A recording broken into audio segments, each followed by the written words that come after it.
Well seasoned with Ali Palmieri. Ali, you're on. Hi there. Hey man, how you doing? Good. How are you guys? How's it going? Yeah, you're in front of the restaurant. Sorry? Welcome.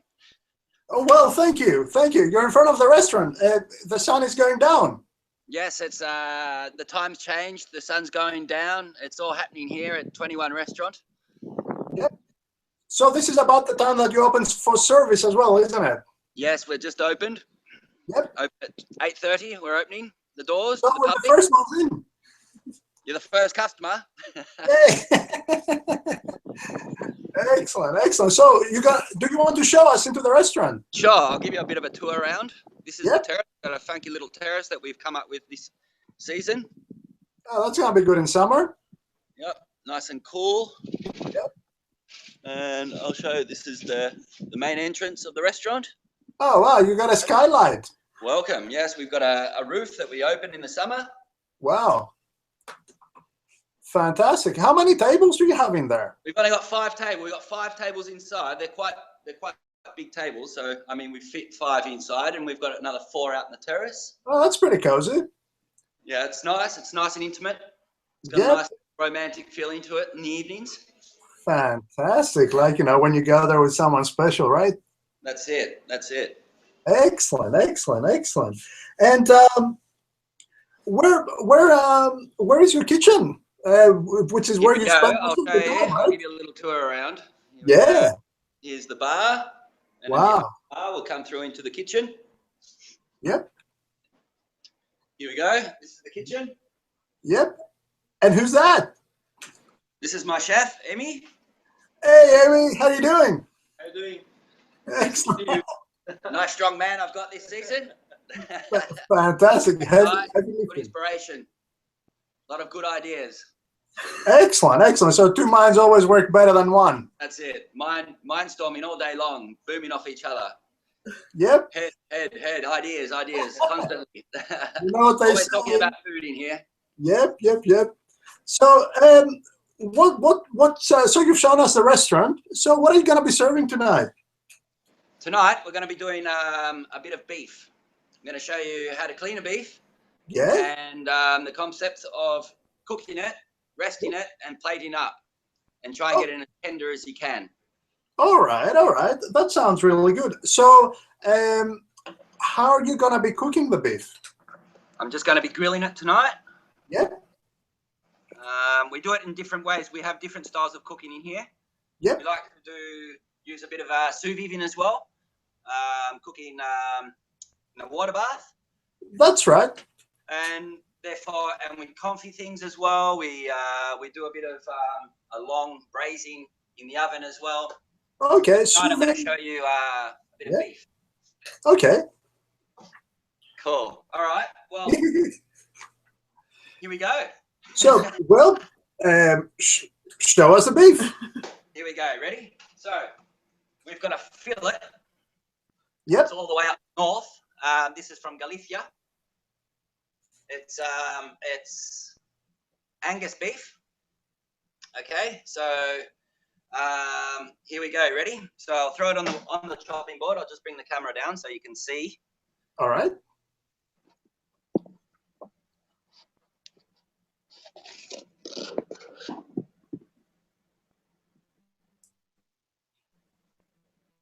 Hey, that's an interesting view. You ready? Yeah. Here we go. Yep. Lovely. Okay, so here we go. So really, basically, get a nice sharp knife. Yeah. Give it a bit of a sharpen. So we'll take off.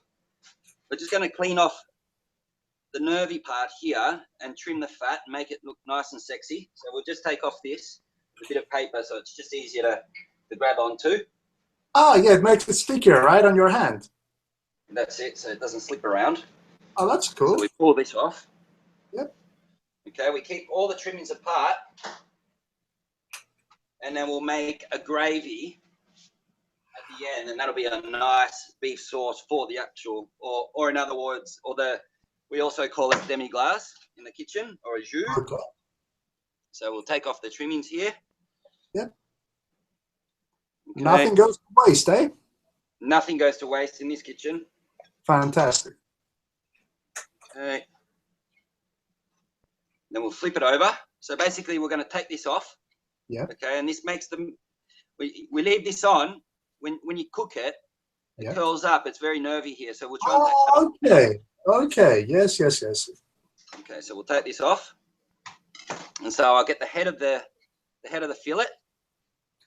And then I'll just pull it back to the end.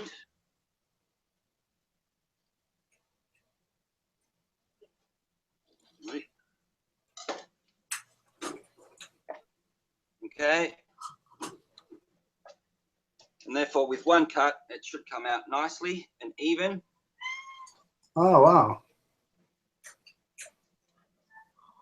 It's just like taking the skin off a salmon or a bit of fish, really. Or even a vanilla pod. Nice. So that's, you see, that's basically what we've taken off. Yeah. Wow, Okay. that's beautiful. And then we'll put this aside. We'll just give the actual fillet a bit of a trim. Yeah. Just take off the excess fat. You don't want to take all the fat off because that gives it a nice flavor as well. Okay. Just like so. And you just take off these. I just rip these little nerves apart as well. That prevents it going nice curly. And then we'll flip it over, and this is the other side. This is the other fat that you want to take off. But what I do is I don't use the knife. I use the back of the knife to take this off. So I just scrape it off and take off just a little bit of excess fat. Okay, that's a lot quicker. There we go. Just scrape it all off. Yep. Off these little tenders. Okay. So there. Beautiful. We're left with a nice, clean fillet. There we go. Nice shape as well. So there, from this, what I do is I'll hang it for about 40 minutes to an hour, depending on the heat you have in the kitchen, just to dry it up a little bit. Okay. Okay, I've got one drying here that I did before. So I've just hung it up here, just in the extractor, and it's gone a little bit dry now. So at this point in time, I'll turn the camera around. Hang on. Hello. So then what I'll do is I'll wrap it in cling film and give it a nice round form, ballotine form. So this is it here. Yeah. So I've wrapped it around. Oh, wow. Okay. It's like a sausage. As you can see in the middle here, it's nice and marbly. Wow, beautiful. Penetration of fat here. Beautiful. Yep. Then I'll cut it into a portion, and then I'll leave it out before I cook it. I'll leave it out for about, depending as well, about half an hour, 40 minutes. Okay, so you leave the portions like that. Cut it here next to the heat here. Yep. And it's kept its nice round form as well. That's magnificent. Look at that. This is ready to go. This is ready to go. It's got its room temperature. So what I'll do is I'll just pass the camera to Amy, and then hold that. Wicked. So here we go. We're gonna cook the fillet just quickly. We're gonna seal it, and then I'll finish it in the oven for about 3 or 4 minutes. So I'll just whack some salt.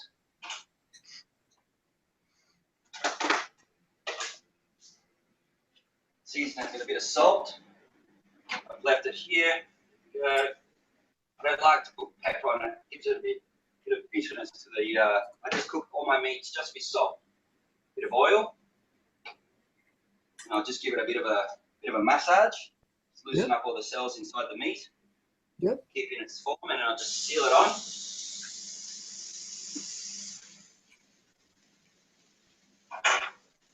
Garnish.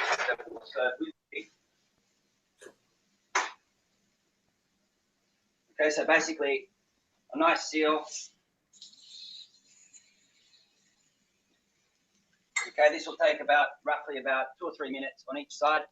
Some people like to flip and flop every now and then, every 30 seconds. They'll flip it over That's personal. I just like to give it a nice seal, nice elegant, nice lines. Okay. And then I'll rest it. The time I cook the actual beef, I rest it. So there we go. I'll take it now, nicely sealed all around it. Yep. Okay. Get a tray ready. The oven's on. I like to just seal it straight off, and then flash it in the oven for about 3 or 4 minutes. Yep. And I'll be cooking about 200 grams. I'll cook it for about 4 minutes, 5 minutes. Yep. So it's really rare. And then I'll leave it the same time. So that'll probably be about 8 minutes in total, 10 minutes resting. Okay. Yep. And then I'll let it rest. So it'll be at room temperature again. And just before I serve it, I'll just give it a quick 3-minute flash in the oven. Okay. Yeah. I've got a question. You said that when you hang the beef to dry, that it depends on the temperature. So if it's hotter, do you leave it out for less time? Yeah, sure, definitely. You just want to take, because it comes, it depends where you buy the fillet as well. You get it from the butcher will have it already out of the bag, or okay. it's dried from the fridge. There's no need for that. I do it because my fillets arrive in a bag.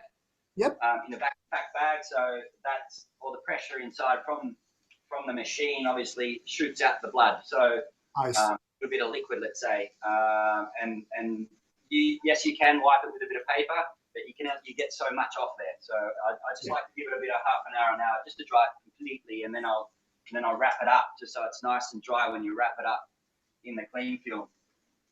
Well, here we go. Wow. So that's it. That's nicely sealed now. Nice color. Okay. Wow, look at that. Beauty. It's really nice. It's pretty tense at the moment because of the heat. It's just intensified all the cells inside the beef. So we'll get rid of that after that. So I'll put that in the oven. Yep. And there it goes. Wow. Time for the beef to relax. Here we go. Cool. There you go. Excellent. That was a great walkthrough. Like there were some good knife techniques there that generally, when your home cook tries to get all those nerves out, it becomes a really impossible mission. But there you showed that, like with a very interesting action, you can get rid of a lot of that stuff really easily, which is terrific. Absolutely. Yeah, that was really good. Wow, that's excellent. So, yeah, nice. So you've been doing that for a while now, Dan, at Zahara. This is like your 4th season, right? This is our 4th season, correct? Yes, and wow. Yeah, heaps of illusion. We're coming into our first 4th season now. We've actually been here all winter. This is our first. Because we only opened 6 months. We've been opening for the last 3 years, 6 months, and then we travel the world. 6 months working, bit of holiday here and there, and just gather information, and then we bring it back to 21 and we play around with that for the next season. So we always keep ourselves occupied, let's say. Wow. Yep. And this season we decided to stay here, and we've been doing closed doors. So it's been working. We've been doing degustation menus. You call the day before, and we do or fish or meat or 50-50 depending on what the client asks, and we do 7 plates. We've been doing that, and it's been working, and it's good fun. I've been working all winter on the summer menu, so it's been good in both ways for the client and also for us. So yeah, it's been fun. I imagine that having different requests for the degustation menu also gives you ideas on what the locals prefer as well. Yeah, great. Yeah, absolutely. And also it's good to hear the feedback, because what I'm doing is just creating stuff here, and it's not really an opinion or a critic to someone's eaten this in another restaurant. So it's more, what do you think of that? And does that combine well? The colors, the smells. So I'm playing around with your 5 sentiments in your mouth and smell and eyes as well. So it's the critic's been positive, so it's good. So we're going down the lines of what we've been doing this winter. Wow, that's a really good start to have just before the season, to have all that feedback. It's good. Is it fair to say that the same dishes, depending on the ingredients, will turn out differently? Well, obviously, I mean, we do seasonal ingredients here, so it's really, you know, I've been doing winter ingredients, but the recipes at the end of the day, I like to keep the traditional recipe from all my recipes. My style of cooking is very traditional in that sense that I keep what they taught me back in the day, and then I just transform it into modern, just that final touch. And they like to play with these new machineries. They're not new; they're just basically they're coming back into fashion. Yeah. It's good fun because you're using one ingredient, you can transform it into 3-4 different textures and cooking wise. Yeah. Oh wow, that's what technology gives you then. I love it. Excellent, excellent. Yeah, I mean it's the good thing about tradition. I'll take the beef out now. It's been 3 minutes. Oh, let's have a look. Okay, I'll give you a bit of a geezer on that. Huh. Here we go.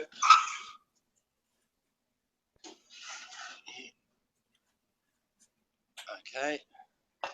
So it's lost a little bit of liquid. I mean, there we go. See the liquid in here? Yeah. So that's just basically, I mean, what the beef eats. The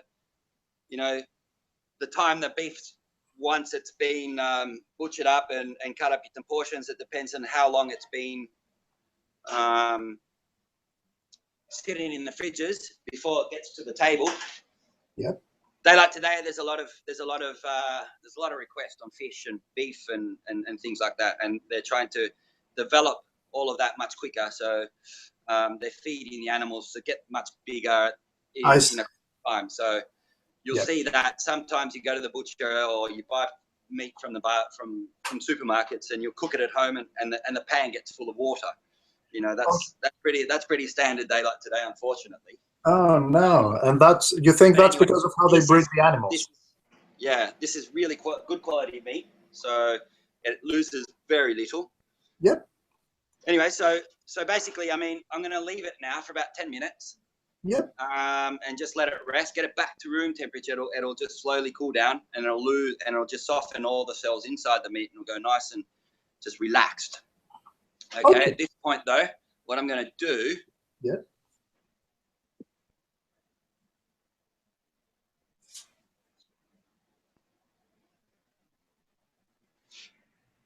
Okay, so what I'm going to do now is just what I like to do with all the meat, and also fish I do it with. Yes.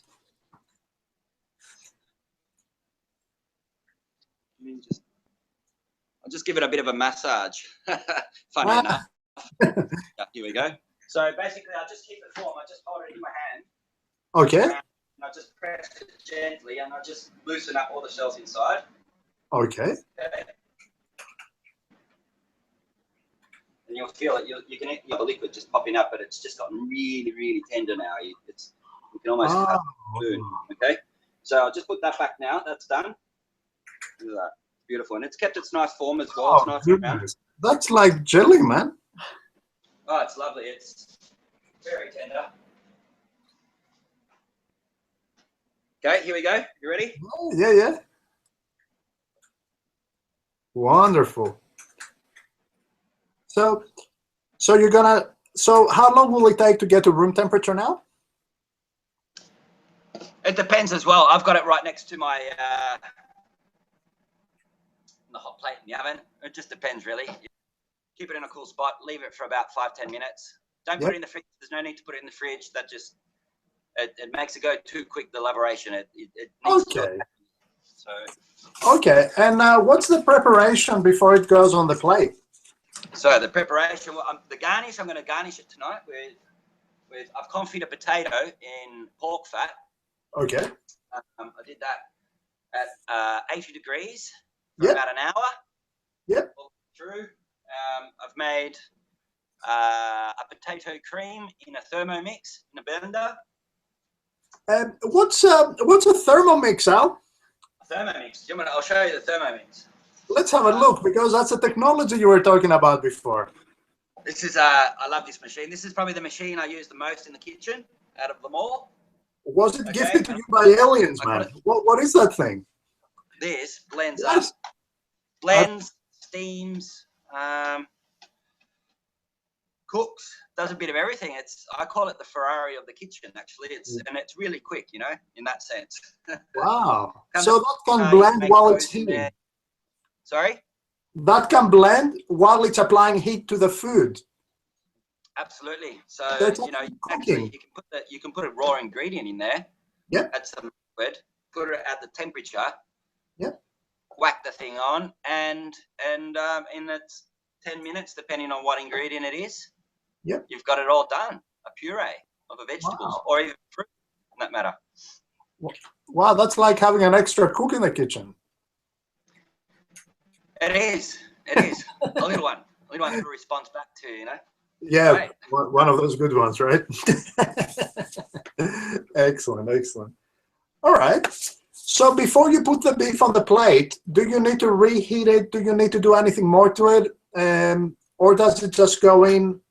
So what I'm going to do now is I'm going to heat up the garnish in the oven. Okay. Okay. In that time, 3 minutes to that, I'll throw in the beef, and then it'll just all come out together, and then I'll plate it up for you. So I'll do that now. So the garnish can go in. I'm starting to get attached to that little piece of beef. It's received so much care.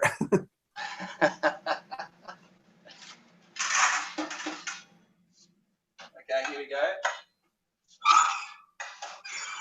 So there, I've got the garnishing. Yep. I've got the demi glace or the gravy already here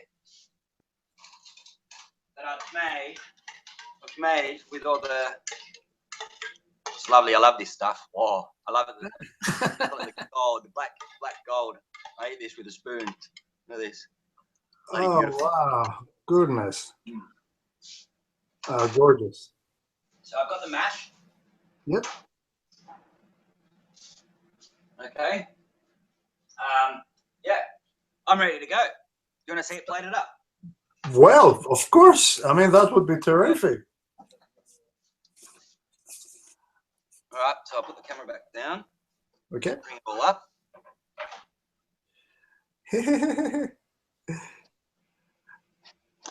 I mean, what's that all showing is that fine dining. It's not just about the cooking. It's about what happens before, after the cooking, and now we're gonna see what happens during the presentation. Well, that's it. You know, I mean, it's all ingredients that you can buy in the supermarket. Anyone can buy them. It's just the technique, and it's very simple. It's very simple. It's just using a bit of creativity and seeing what's around, really. So it's fine dining. It's just cuts and wave cooking. It's fantastic. I love it. But maintaining the traditional recipe, you know, is very important to me. I like that. So, well, yep. Let's. I'm ready to go here. Here's the gravy, the black gold. I've got a bit of. I roasted some red onions as well, just to give it a bit of a. I love these little things. They're beautiful. They're not too. They're nice and sweet. I've got some artichoke here. The artichoke as well. I cooked the artichoke in the pig fat as well. Yeah. Gives it a nice flavour. So we'll start off with the base. This is just the puree, potato puree. Oh wow.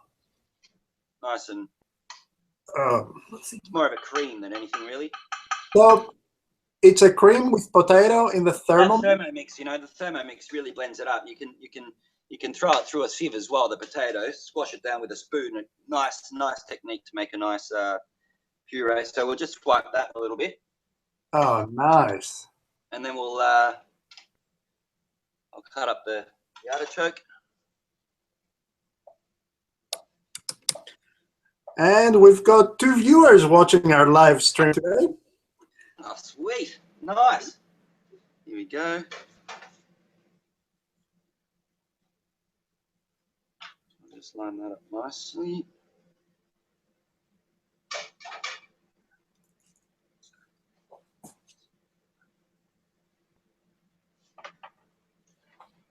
Oh my God! What are the little round things that you put down? This is just the whole artichoke. I just cut off the stem. Ah, so this is part of the artichoke. Yeah, it's just instead of the whole, I just cut it up and Of course, of course. set it up like so. And I've got the confit potato. Yeah.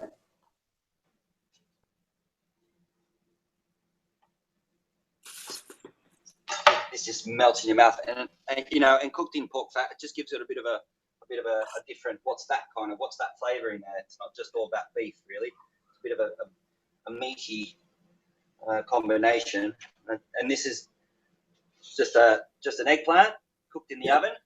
Yep. Okay, won't stick like so. I'll just move it that way. Okay. Is that a piece of slate that you're building on?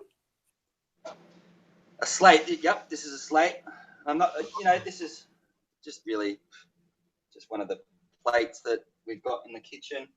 We're getting our own little line of plates as well. They're on the way. Yeah. Yep. Did you have them made for you? Just a local guy who's making pottery. He came up to us and shoot up. Came up with a great idea to make some plates. Why not? So that's going to be fun. That's coming up soon. Well, I think I saw some stuff on your Instagram. Is that from? Yeah. I mean, he's given us some samples. I'm really happy with them. Okay. So basically, there we go. A bit of sea salt there. Yep. Ooh. Then we'll just finish off with a bit of gravy. Oh man.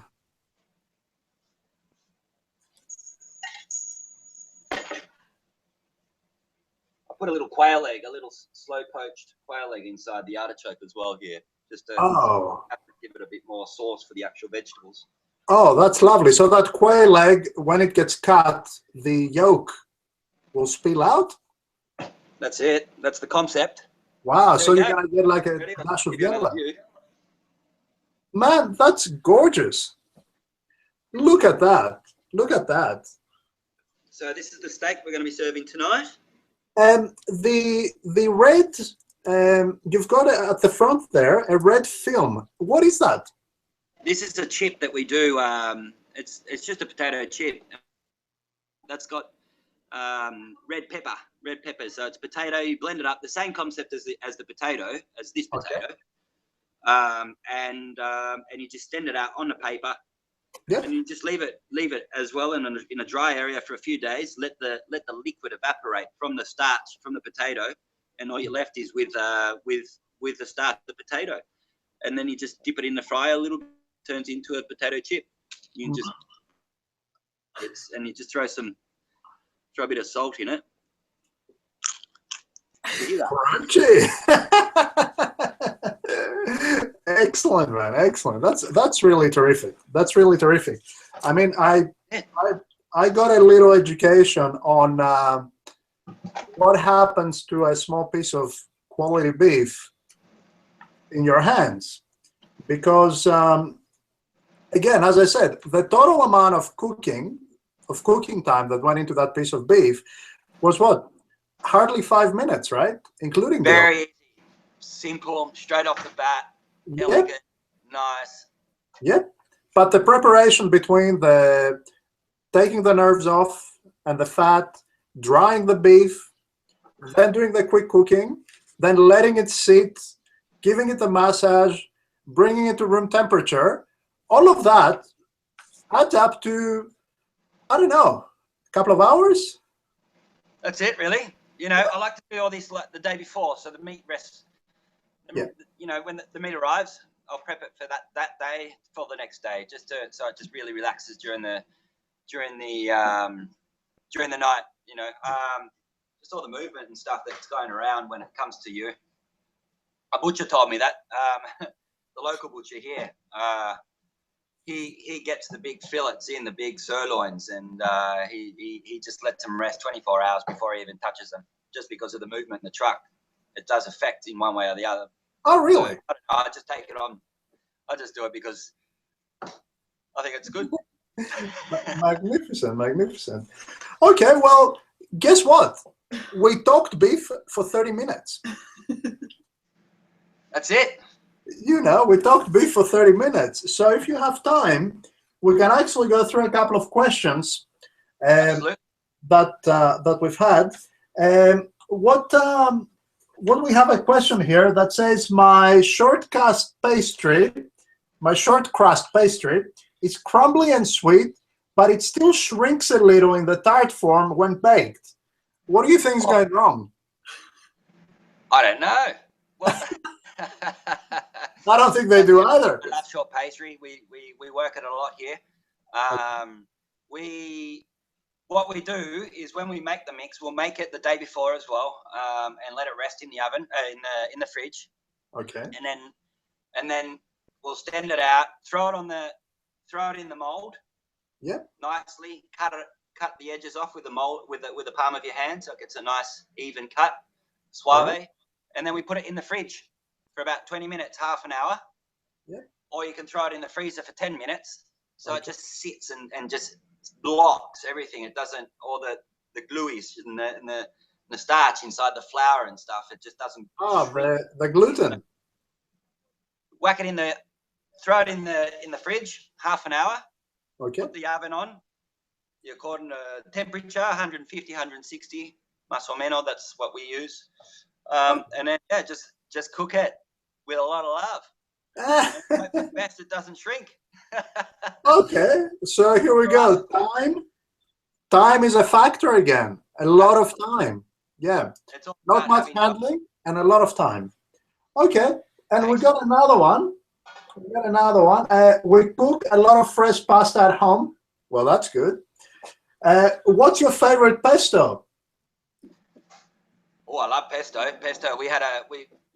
Not long ago I was up in Genoa. Yeah.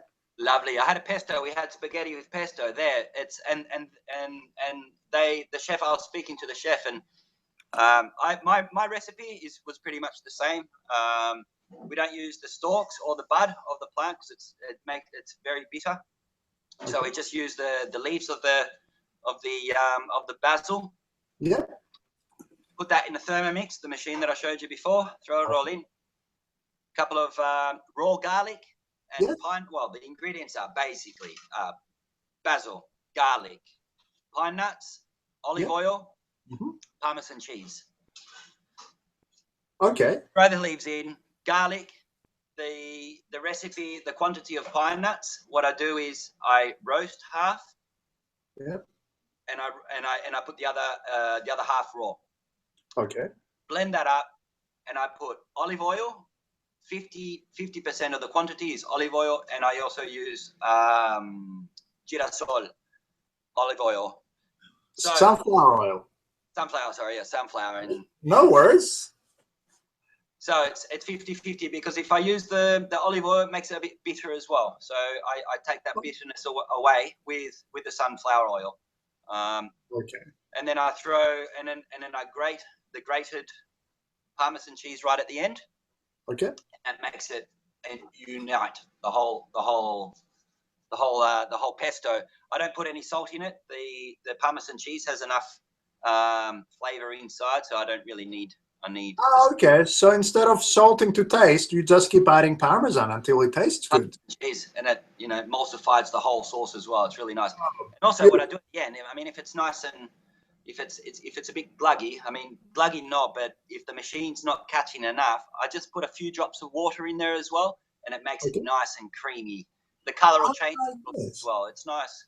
Yeah, if you blend olive oil and water, it becomes a bit creamy, doesn't it? Yeah, it just emulsifies the oil, the warm water with oil will make it nice and emulsified inside. That's beautiful. That's nice. If somebody doesn't have a Thermomix to make this pesto, what's your recommendation? You can easily do it in a little hand blender, the Zoom Zoom, as we call it here. Yeah, the power stick, eh? And I've seen it done in a mortar and pestle as well. Just in a mortar. Good. Do you need to add the heat, or in the Thermomix the heat? You don't add the heat in the Thermomix?